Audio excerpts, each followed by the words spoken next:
किस तरह हमारे माँ बाप बचपन में अपनी सारी खुशियों को त्यागते हुए हमें पालते हैं, बड़े करते हैं और हर बात का अच्छी तरह से ख्याल करते हैं और कभी भी अपने बच्चों से दुखी भी नहीं होते हैं और यहाँ तक कि उनकी हर शरारत और परेशान करने वाली बातों से तंग नहीं होते हैं, बल्कि उन्हें हर हाल में अच्छे बनाने की राह में लगे रहते हैं। लेकिन जैसे वक्त के करवट के साथ समय बीतता जाता है और यही बच्चे बड़े बन जाते हैं, पैसा कमाने लगते हैं और खुद को इतना बड़ा समझने लगते हैं कि उन्हें अपने स्वार्थ के आगे कोई नहीं दिखता है। ऐसे में उनके वही माँ बाप बोझ भी लगने लगते हैं और बुढ़ापे में माँ बाप की सेवा करने और उन्हें खुश करने के बजाय उनमें ही दोष निकालने लगते हैं। ऐसे संतान होने ना होने के बराबर ही होते हैं, जो बुढ़ापे में अपने माँ बाप की सेवा नहीं कर सकते हैं। 2 वक्त समय निकालकर उन्हें साथ कुछ पल नहीं बिता सकते हैं। ऐसे बच्चे माँ बाप के बुढ़ापे की लाठी बनने के बजाय उल्टा माँ बाप को बोझ समझने लगते हैं।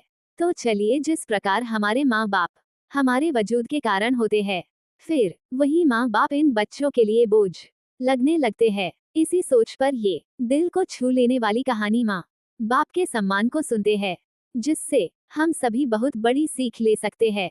एक 80 वर्षीय व्यक्ति अपने 45 वर्षीय उच्च शिक्षित बेटे के साथ अपने घर में सोफे पर बैठा था। अचानक उनकी खिड़की पर एक कौवा बैठ गया। पिता ने अपने बेटे से पूछा, यह क्या है?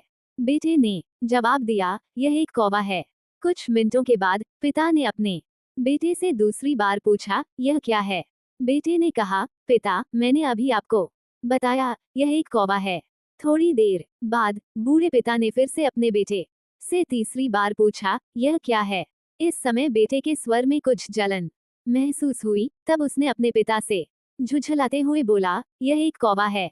एक कौवा। थोड़ी देर बाद पिता ने फिर से अपने बेटे से चौथी बार पूछा, यह क्या है? इस बार बेटा अपने पिता पर चिल्लाया, आप मुझसे बार बार एक ही सवाल क्यों पूछते रहते हैं? हालांकि मैंने आपको कई बार बता चुका हूँ कि यह एक कौवा है। क्या आप इसे समझ नहीं पा रहे हैं? थोड़ी देर बाद पिता अपने कमरे में गए और एक पुरानी डायरी लेकर वापस आए, जिसे उन्होंने अपने बेटे के जन्म के बाद से बनाए रखा था। एक पेज खोलने पर उन्होंने अपने बेटे को उस पेज को पढ़ने के लिए कहा।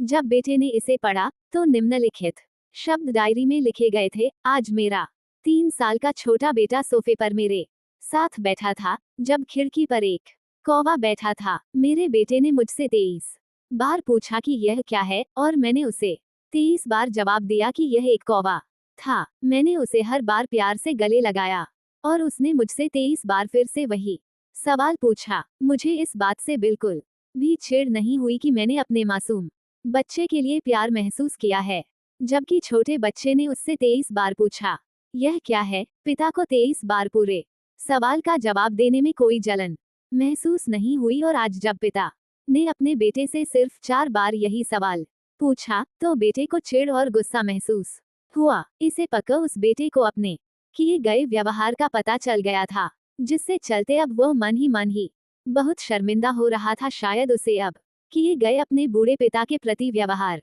पता चल गया था। इसलिए यदि आपके माता पिता जब बुढ़ापे में होते हैं, उन्हें न तो पीछे छोड़ें और न ही उन्हें एक बोझ के रूप में देखें, बल्कि उनके साथ एक दयालु शब्द बोलें, शांत, आज्ञाकारी, विनम्र और उनके प्रति दयालु बने।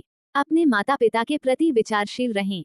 आज इस बात को कहें, मैं अपने माता पिता को हमेशा खुश देखना चाहता हूँ। जब से मैं छोटा बच्चा था, उन्होंने मेरी देखभाल की। उन्होंने हमेशा मुझ पर अपने निस्वार्थ प्रेम की वर्षा की है। उन्होंने आज समाज में मुझे एक व्यक्ति के रूप में प्रस्तुत करने के लिए तूफान और गर्मी को देखे बिना सभी पहाड़ों और घाटियों को पार किया। ईश्वर से प्रार्थना करें, मैं अपने बूढ़े माता पिता की सर्वोत्तम तरीके से सेवा करूंगा। मैं अपने प्यारे माता पिता को सभी अच्छे और दयालु शब्द कहूंगा, चाहे वे कैसे भी व्यवहार करें।